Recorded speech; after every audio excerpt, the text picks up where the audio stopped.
Good morning, judges, honorable opponents, and fellow students. Today I will stand with the proposition, in areas prone to disaster, this House believes that states should prioritize disaster mitigation over relocation.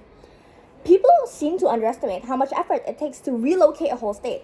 While it may seem like a good solution, the journey to get there takes a lot of planning, time, and resources. Logically, it's better to just prioritize disaster mitigation rather than relocation. There will be three main arguments I will discuss. The following arguments will explain why states should prioritize disaster mitigation over relocation. First, logically, if we choose to relocate and abandon areas prone to disaster, we aren't fixing the problem, but we're running away from it. The problem doesn't go away. If we keep running away, in the future, there will be no safe land, since we never tried securing the problems and instead relocate and abandon. Instead, we let the conditions get worse as we leave it. Individuals who live in disaster-prone areas definitely knows the risk. For example, most people living in areas that are prone to floods use floodgates, and most people who live in areas that are prone to earthquakes use anchor walls that anchor their cabinets and other furnitures. Which is why I think relocation will only be a burden to individuals living in disaster-prone areas, as their society already adapted to these conditions. And it takes a lot of effort to relocate. I don't believe in relocation for simple problems that can be fixed. Second, relocation isn't something that can be planned in a week. Relocating a whole community will not be as easy as it seems. The opposing team failed to consider how much effort it will take, since it's not only about moving houses, but the individuals living in these houses.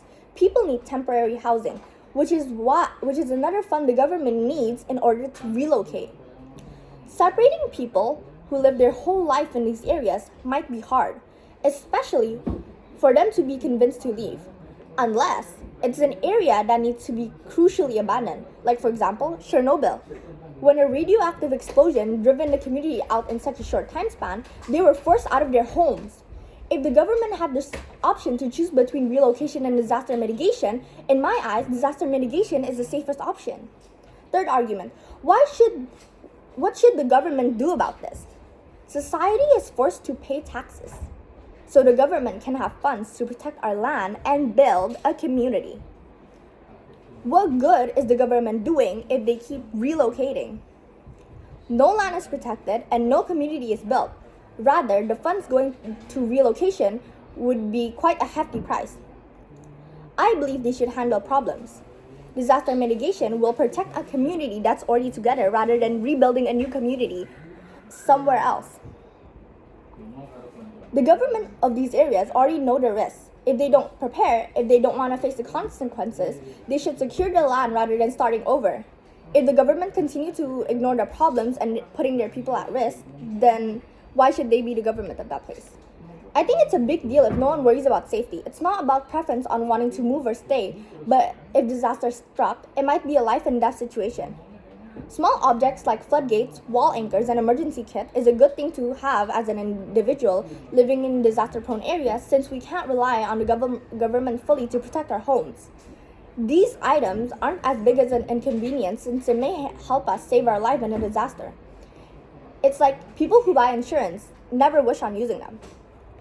In conclusion, relocation isn't as easy as it seems and isn't always the answer to these problems, as I believe it only runs away from the problem. It's better to protect and secure the land rather than relocate and abandon. Separating individuals from their land will be hard, and they will need temporary housing. People pay taxes so they can live in an environment that's safe for them and their families, not so the government can use the funds to run away. Although if some areas are in squalor and it's a burden to fix up, then that's when relocation is a better solution to prioritize. But other than that, I think the government should just prioritize disaster mitigation over relocation. Thank you.